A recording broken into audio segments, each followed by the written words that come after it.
விகடன் நேயர்களுக்கு வணக்கம். 2004ல கில்லி திரைப்படம் வெளியாச்சு. அந்த காலகட்டத்தில் இருந்த 90s கிட்ஸ் எல்லாருமே படத்தோட ஹீரோவா வேலுவா நடிச்சிருந்த விஜயும், வில்லனா பிரகாஷ் ராஜையும் தான் பார்த்தாங்க. ஆனா ஒரு 20 வருஷத்துக்கு அப்புறம் பார்த்தோம்னா அந்த படத்தை நிறைய டீகோட் பண்ணாங்க. அப்படி பண்ணும்போது முதல்ல இவ்வளோ சின்சியரா தனலட்சுமியை லவ் பண்ணிட்டு இருந்த பிரகாஷ் ராஜ் தான் ஹீரோ அப்படின்னு சொல்லிட்டு ஒரு பக்கம் ஒரு குரூப் கிளம்புச்சு. இன்னொரு பக்கம் பார்த்தா இது எல்லாத்தையும் பண்ணிட்டு இருந்தது பிரகாஷ் ராஜும் கிடையாது, வேலும் கிடையாது. அதுக்கு பின்னாடி இன்னொருத்தர் இருக்காரு, அவர் தான் வில்லன் பிரகாஷ் ராஜ் கூட இருந்து ஹீரோ வேலுவுக்கு ட்ரைனிங் கொடுத்தவர் அப்படின்னு சொல்லி கராத்தே ராஜாவோட படத்தை போட்டுலாம் நிறைய கலைபுரங்கள்லாம் பண்ணிட்டு இருந்தாங்க. அப்படி ஒரு சம்பவம் தான் இப்போ தமிழ்நாட்டோட அரசியல் களத்திலையுமே நடந்துட்டு இருக்கு.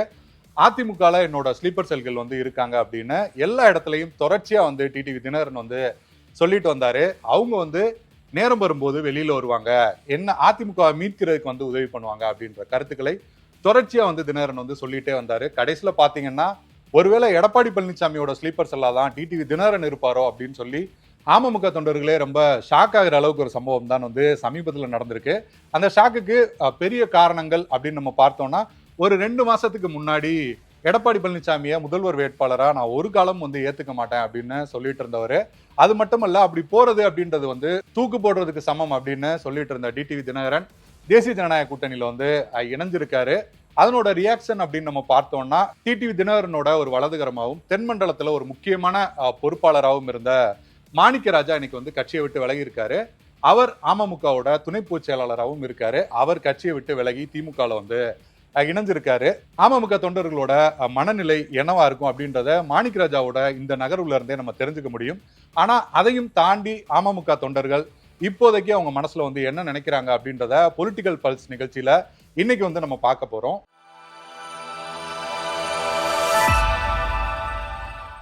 வாழ்வில் வளம் தரும் வசந்த பஞ்சமி நன்னாள் அன்று தங்கமயில் வாங்க சிறப்பு சலுகைகளை அள்ளிட்டு போங்க. அமமுக தொண்டர்கள் என்ன நினைக்கிறாங்க அப்படின்னு பார்க்கறதுக்கு முன்னாடி அமமுகவோட வரலாறு குறித்தும் நம்ம கொஞ்சம் பார்க்கணும். அதிமுகவில் ஜெயலலிதாவோட மறைவுக்கு பின்னாடி ஒரு பக்கம் ஓபிஎஸ் தர்ம யுத்தம் நடத்துறாரு. எடப்பாடி பழனிசாமியை சசிகலா முதல்வர் ஆக்குறாங்க. சசிகலா சிறைக்கு போனதற்கு பிறகு எடப்பாடி பழனிசாமிக்கும் டிடிவி தினகரனுக்கும் இடையில சிறு சிறு மோதல்கள் உருவாக ஆரம்பிக்குது. முக்கியமான மோதல் அப்படின்னு நம்ம சொல்லணும்னா, ஆர்கே நகர் தேர்தலில் நிக்க வேண்டாம் அப்படின்றத அதிமுகவோட முன்னணி நிர்வாகிகள் எல்லாருமே தினகரன்ட்ட ஒரு கோரிக்கையா முன்வைக்கிறாங்க. ஆனா டிடிவி தினகரன் அதை ஏத்துக்கல. அந்த சூழல்ல அந்த கருத்து மோதல் அப்படின்றது ரொம்பவே அதிகமாகி டிடிவி தினகரன் சுயேட்சையா போட்டிட்டு ஆர்கே நகர்ல வெற்றி பெறாரு. அதன் தொடர்ச்சியா 2018ல மதுரை மாவட்டம் மேலூர்ல மிகப்பெரிய அளவுல மாநாட்டை நடத்தி அம்மா மக்கள் முன்னேற்ற கழகம் அப்படிங்கிற கட்சியும் உருவாக்குறாரு. அப்ப டிடிவி தினகரன் கூட தற்போது திமுகல அமைச்சரா இருக்கிற செந்தில் பாலாஜி, தங்க தமிழ் செல்வன், தற்போது திமுகல தருமபுரி மாவட்டத்தோட மாவட்ட செயலாளராக இருக்கிற முன்னாள் அமைச்சர் பாப்பிரெட்டிப்பட்டி பழனியப்பன் அப்படின்னு ரொம்பவே முன்னணி நிர்வாகிகள் எல்லோருமே டிடிவி தினகரன் கூட தான் இருந்தாங்க. இன்னும் சொல்ல போனா 2019 தேர்தலில் டிடிவி தினகரன் வாங்கின வாக்குகள் அப்படின்றது ஒட்டுமொத்த தமிழ்நாடுமே திரும்பி பார்க்கிற அளவுக்கு தான் இருந்தது. கிட்டத்தட்ட 6% வாக்குகளை டிடிவி தினகரன் வாங்கினாரு. அதையும் தாண்டி நம்ம பார்த்தோம்னா, ராமநாதபுரம், சிதம்பரம் போன்ற தொகுதிகளில் அதிமுகவோட வெற்றி அப்படிங்கிறதையும் டிடிவி தினகரன் தடுக்கிறாரு. அதே காலகட்டத்தில் 22 தொகுதிகளுக்கு இடைத்தேர்தலும் நடக்குது. அப்போதும் பாத்தீங்கன்னா ஒட்டப்பிடாரம், ஆண்டிப்பட்டி, பெரியகுளம், திருப்பரங்குன்றம், ஒட்டப்பிடாரம் அப்படின்னு 4 சட்டமன்ற தொகுதிகளிலுமே அமமுகவோட வாக்குகள் அப்படிங்கிறது அதிமுகவோட வெற்றியை பதம் பார்க்குது. 2018ல கட்சி ஆரம்பிக்கும் போது அதிமுக மீட்கிறது தான் என்னோட லட்சியம் அப்படின்னு தினகரன் சொல்லியிருந்தாரு. அடுத்தடுத்த தேர்தல்கள்ல தினகரன் வாங்கின வாக்குகள் அப்படிங்கிறது ஒருவேளை முக்கிய நிர்வாகிகள்ல இருந்து எல்லோருமே தினகரன் பின்னால போயிடுவாங்களோ அப்படின்ற அளவுக்கு தமிழக அரசியல் களத்துல ரொம்பவே அது விவாதிக்கக்கூடிய பொருளாகவும் மாறிச்சு. 2019 நாடாளுமன்ற தேர்தல் மட்டுமல்ல, அதுக்கப்புறமா நடந்த 27 மாவட்டங்களுக்கான ஊரக உள்ளாட்சி தேர்தலையுமே கூட அமமுக நல்ல வாக்குகளை வாங்கினாங்க. அமமுக தொடர்ச்சியா வாங்கின வாக்குகள் அப்படிங்கிறது அதிமுகல ஒருவித அச்சத்தை அந்த காலகட்டத்துல நிச்சயமா உருவாக்குச்சு. அதன் தொடர்ச்சியா தான் 2021 சட்டமன்ற தேர்தல் வருது. அந்த காலகட்டத்தில் மத்திய உள்துறை அமைச்சர் அமித்ஷா டிடிவி தினகரனை உள்ள சேர்த்துக்கணும், தேசிய ஜனநாயக கூட்டணிக்குள்ள தினகரன் வரணும் அப்படிங்கிற தன்னோட கருத்தை ஆணித்தரமா எடப்பாடி பழனிசாமி கிட்ட உள்துறை அமைச்சர் அமித்ஷா முன்வைக்கிறாரு. ஆனா எடப்பாடி பழனிசாமி தினகரனோட சப்போர்ட் இல்லாமலே நம்மளால ஆட்சி அமைக்க முடியும் அப்படின்ற கருத்தை அப்போது சொல்றாரு. ஆனா தேர்தல் முடிவுகள் அப்படின்றது அமித்ஷா சொன்ன அளவுக்கு இல்லைனாலும் கூட அதிமுகவோட வெற்றியை கிட்டத்தட்ட 20 தொகுதிகளில் அமமுகவோட வாக்குகள் பறிச்சது. காரைக்குடி, மயிலாடுதுறை, மன்னார்குடி அப்படின்னு கிட்டத்தட்ட 20 தொகுதிகளில் இன்னும் சொல்ல போனா அதிமுக தொடர்ச்சியா 30 ஆண்டுகள் ஜெயிச்சிட்டு இருந்த சங்கரன் கோயில் தொகுதியில முதற்கொண்டு அதிமுகவோட வெற்றி வந்து அமமுகவோட வாக்குகளால வந்து பறிபோனது. இந்த தேர்தல்ல அமமுகவோட வாக்கு வங்கி 6% இருந்து 2% குறைஞ்சாலுமே கூட அதிமுகவுக்கு நம்ம வந்து ஒரு பயத்தை ஏற்படுத்தணும். அதிமுகவுக்கு வந்து ஒரு 20 தொகுதிகள்ல வந்து வெற்றி வாய்ப்பை வந்து நம்ம வந்து பறிச்சிருக்கோம் அப்படின்ற அளவுல அமமுக தொண்டர்கள் வந்து நம்ம வந்து சரியான பாதையில தான் போயிட்டு இருக்கோம் அப்படின்ற அளவுல தான் வந்து அந்த காலகட்டம் வரைக்கும் இருந்தாங்க. ஆனா தேர்தல் முடிஞ்ச பின்னாடி வந்து தினகரன் வந்து ஆஃப்லைனுக்கு வந்து போயிடுறாரு. நீண்ட காலம் கட்சி தொண்டர்களோட ஒரு தொடர்பிலே இல்லாம தான் வந்து இருக்காரு. அதற்கு பிறகு அந்த ஊரக உள்ளாட்சி தேர்தல் காலகட்டத்துல மீண்டுமே வந்து லைம்லைட்டுக்கு தினகரன் வந்து வராரு. கொரோனா உள்ளிட்ட பிரச்சனைகள்னால தான் வந்து நான் வெளியில வந்து வரல. மீண்டுமே வந்து நம்ம வந்து பழையபடிக்கு வந்து கட்சியை கொண்டு போகணும் அப்படின்னு தொண்டர்கள் மத்தியில வந்து தினகரன் பேசுறாரு. அதற்கப்புறமா 9 மாவட்டங்களுக்கான ஊரக உள்ளாட்சி தேர்தல் வந்து நடக்குது. ஆனா கடந்த காலங்கள்ல வாங்கின வாக்குகள் அப்படிங்கிறது வந்து படிப்படியா குறைஞ்சிட்டே வருது. 27 மாவட்டங்களுக்கு நடக்கும்போது 2 பேரூராட்சிகளை கைப்பற்றிய அமமுக வந்து ஒரு சில இடங்கள்ல மட்டும் கவுன்சிலர் இடங்களை பிடிக்கிறாங்க அப்படின்னு அமமுகவோட அந்த வாக்கு வங்கி அப்படிங்கிறது படிப்படியா குறைஞ்சுக்கிட்டே வருது. இது ஒரு பக்கம் இருந்தா மறுபுறம் நம்ம ஆரம்பத்திலே பார்த்த மாதிரி செந்தில் பாலாஜி, தங்கத்தமிழ் செல்வன், பாப்பிரெட்டிப்பட்டி பழனியப்பன் அப்படின்னு பல முக்கியமான ஆளுமைகள் அந்த கட்சியில வந்து இருந்தாங்க. நாளடைவில் ஒவ்வொரு நபரா வந்து கட்சியை விட்டு வெளியேறிய சம்பவங்கள் அப்படிங்கிறதும் நடக்குது. தமிழ்நாடு முழுவதும் எம்எல்ஏக்களாக இருந்தவர்களும் கூட மாரியப்பன் கென்னடி அப்படின்னு முன்னாள் அமைச்சராக இருந்த வாத்து நடராஜன் அப்படின்னு கட்சியில இருந்து வெளியேறி திமுக அதிமுகல சேர்ந்த சம்பவங்களும் அந்த காலகட்டத்தில் வந்து நடந்தது. தொடர்ச்சியா அமமுக இனி அவ்வளவுதான் அப்படின்னு பார்க்கப்பட்ட காலத்துல 2022 நவம்பர் அந்த காலகட்டத்தில் வந்து மின்கட்டணம் சொத்து வரி உயர்வை கண்டிச்சு அமமுக சார்பில் வந்து பொதுக்கூட்டங்கள் வந்து நடந்தது. அப்ப பேசின தினகரன் முதன் முறையா திமுகவை வீழ்த்துறதுக்கு நான் யார் கூட வேணா கூட்டணி வைக்க தயார் அப்படிங்கிற கருத்தை வந்து தெரிவிக்கிறாங்க. தொடர்ச்சியா பத்திரிகையாளர் சந்திப்புல கேட்கும்போது திமுகவை வீழ்த்துறதுக்கு நான் அதிமுகவோட கூட கூட்டணி வைக்கிறதுக்கு தயார் அப்படிங்கிற கருத்தை வந்து டிடிவி தினகரன் வந்து சொல்றாரு. இது வந்து அமமுக தொண்டர்கள் மத்தியிலே வந்து மிகப்பெரிய ஒரு அதிர்ச்சியை தான் அந்த காலகட்டத்தில் வந்து உருவாக்குச்சு. தொடர்ச்சியா பாத்தீங்கன்னா 2024 அந்த நாடாளுமன்ற தேர்தலில் கூட கட்சி தொடங்கிய காலத்துல பாஜகவை கடுமையா விமர்சிச்சுட்டு வந்த தினகரன் 2024 பாஜக கூட கூட்டணியில போறாரு. தேனி தொகுதியிலையும் திருச்சி தொகுதியிலையும் போட்டியிடுறாரு. 2 இடத்துலையுமே வந்து வெற்றி பெற முடியல. தேனியில தினகரன் போட்டியிட்டு 3 லட்சம் வாக்குகளை வந்து வாங்குறாரு.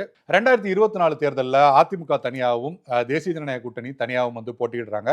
அப்ப தேசிய ஜனநாயக கூட்டணியில டிடிவி தினகரன் வந்து இருக்காரு. தொடர்ச்சியா பாத்தீங்கன்னா அதிமுக வந்து தேசிய ஜனநாயக கூட்டணிக்குள்ள வர்றாங்க. டிடிவி தினகரன் 2025 செப்டம்பர் அந்த காலகட்டத்தில் எடப்பாடி பழனிசாமியோட கருத்து வேறுபாடு ஏற்பட்டு தேசிய ஜனநாயக கூட்டணியில இருந்து வந்து வெளியேறாரு. அது மட்டுமல்ல பாஜகவோட தலைவராக இருக்கிற நயனா நாகேந்திரன் கூடவும் வந்து அவருக்கு ஒரு சில கருத்து வேறுபாடுகள் வந்து ஏற்படுது.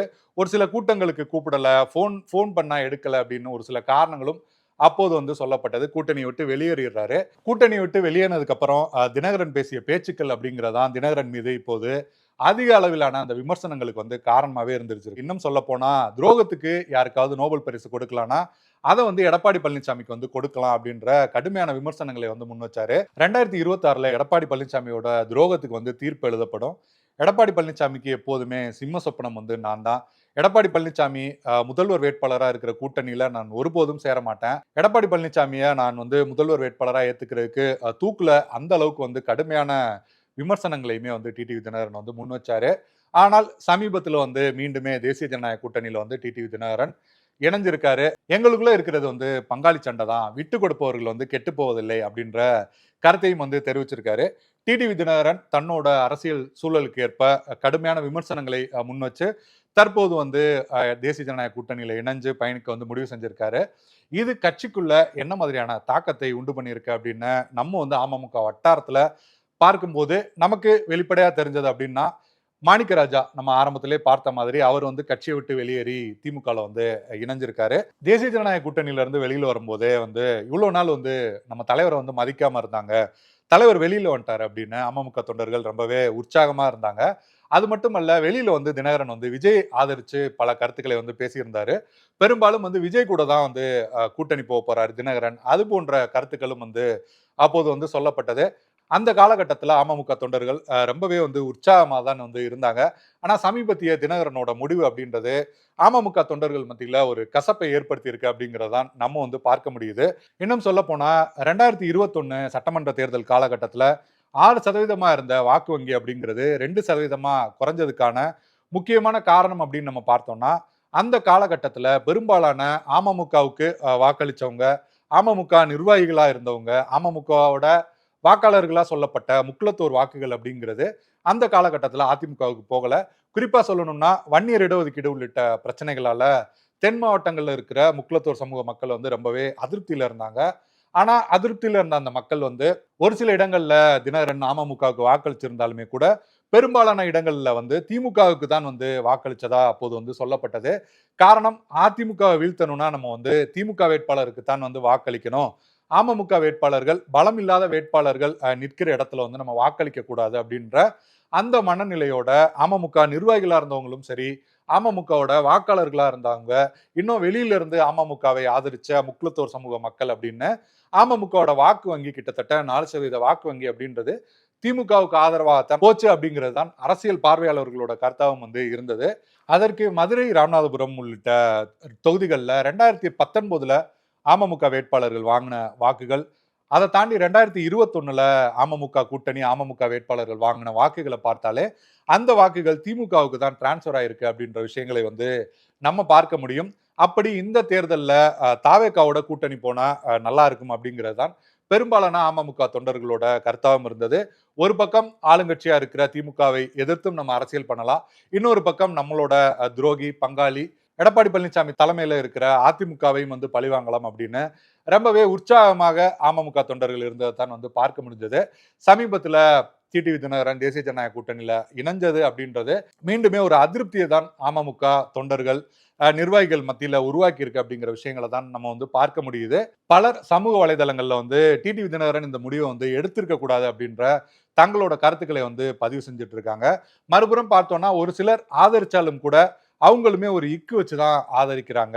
இது செய்யாமலே இருந்திருக்கலாம், பரவாயில்ல, அண்ணன் ஒரு முடிவு எடுத்துட்டாரு, நம்ம வந்து இதை ஃபாலோ பண்ணணும் அப்படிங்கிற அளவுல தான் வந்து இந்த விஷயத்தை வந்து அமமுக தொண்டர்கள் ஏத்துக்கிறாங்க.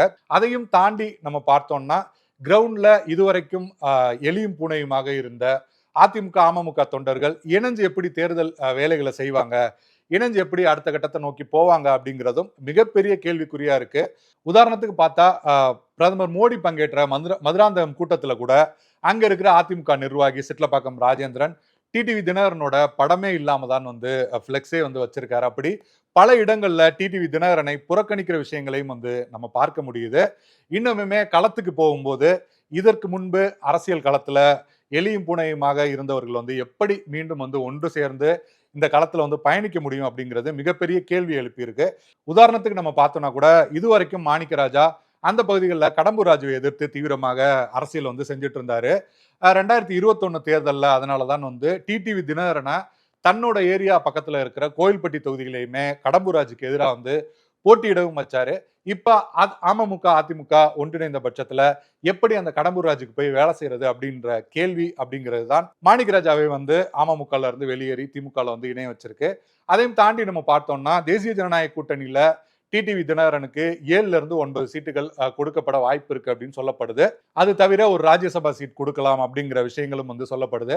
அப்படி கொடுக்கும் பட்சத்துல முக்கியமான நபர்கள், உதாரணத்துக்கு நம்ம பார்த்தோம்னா முன்னாள் அமைச்சர் செந்தமிழன், சோளிங்கர்ல பார்த்திபன் அப்படின்னு ஒரு சில முக்கியமான ஆட்களுக்கு, ரங்கசாமி, பாபநாசத்துல அப்படின்னு முக்கியமான தலைவர்களுக்கு மட்டும்தான் சீட்டு கிடைக்கும், மற்றவர்களுக்கு வந்து சீட்டு கிடைக்காது அப்படின்ற அதிருப்தியுமே வந்து அந்த இரண்டாம் கட்ட தலைவர்கள் மத்தியில இருக்கிற விஷயங்களையும் வந்து நம்ம பார்க்க முடியுது. 2021 தேர்தலில் அதிமுகவை பழிவாங்கிறதுக்காக திமுகவுக்கு அமமுகவோட வாக்காளர்கள் வாக்களிச்சாங்க அப்படின்னு ஒரு சில கருத்து கணிப்புகள் சொல்லுது.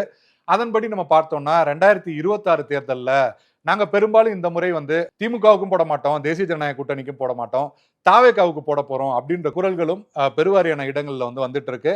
அதே வேளையில சமீபத்துல வந்து டிடிவி தினகரனை தாவேகாவோட சமூக வலைதளத்துல இருக்கவங்க ட்ரோல் செய்யற விஷயங்களையும் பார்க்க முடியுது. அதனால அமமுக தொண்டர்களுக்கும் தாவேகா தொண்டர்களுக்கும் இடையில கூட சமூக வலைதளங்கள்ல ஒரு சில கருத்து மோதல்கள் அப்படிங்கிறதும் நடந்துட்டு இருக்கு. அதே வேளையில டிடிவி தினகரன் இப்ப எடுத்திருக்கிற முடிவு அப்படிங்கிறது சரிதான், அதுக்கேற்பதான் நாங்க வந்து செயல்படுவோம், அவர் என்ன முடிவு எடுக்கிறாரோ அதைத்தான் நாங்க செய்வோம் அப்படிங்கிறதும் ஒரு சில அமமுக தொண்டர்களோட குரலாவும் இருக்கு. 2019 தேமுதிக பாமகவோட கூட்டணி வைக்கிறது அப்படிங்கிறது ராமதாஸ் வார்த்தையில சொல்லணும்னா ரோட்ல இருக்கிற எலக்ட்ரிக் போஸ்ட்ல தூக்கு மாட்டிக்கிறதுக்கு சமம் அப்படின்னு டிடிவி தினகரன் வந்து சொன்னாரு. 2021 தேமுதிக கூடவும் கூட்டணி வச்சாரு. 2024 பாமக அங்கம் வச்ச தேசிய ஜனநாயக கூட்டணியிலையுமே இணைந்து தேர்தலையும் வந்து போட்டியிட்டாரு. அப்படி அதுவாவது நடந்து ஒரு 2 ஆண்டுகள் கேப்ல தான் ஒவ்வொரு விஷயங்களும் வந்து நடந்தது. ஆனா ஒரு 2 மாதங்களுக்கு முன்பாகத்தான் எடப்பாடி பழனிசாமி ரொம்பவே கடுமையா விமர்சனம் செஞ்சிருந்தாரு. இந்த நிலையில மீண்டுமே எடப்பாடி பழனிசாமியை முதல்வர் வேட்பாளராக ஏற்றிருக்கிற தேசிய ஜனநாயக கூட்டணியில டிடிவி தினகரன் வந்து இணைஞ்சிருக்காரு. அவரோட இத்தகைய முடிவு அரசியல் களத்துல அவருக்கு எந்த மாதிரியான ரிசல்ட்டை கொடுக்குது, அவரோட எதிர்காலத்துக்கு அது எந்த வகையில வந்து பயனளிக்குது அப்படிங்கிறத நம்ம பொறுத்து இருந்துதான் பார்க்க முடியும். நன்றி, வணக்கம். வசந்த பருவத்தை வரவேற்கும் மஞ்சள் திருவிழா. தங்கம் வாங்க உகந்த நாளான ஜனவரி 23 வெள்ளிக்கிழமை அன்று உங்கள் அபிமான தங்கமயிலில் வசந்த பஞ்சமி நன்னாள் சிறப்பு சலுகைகள். தங்கம் வாங்க தங்கமயிலுக்கு வாங்க.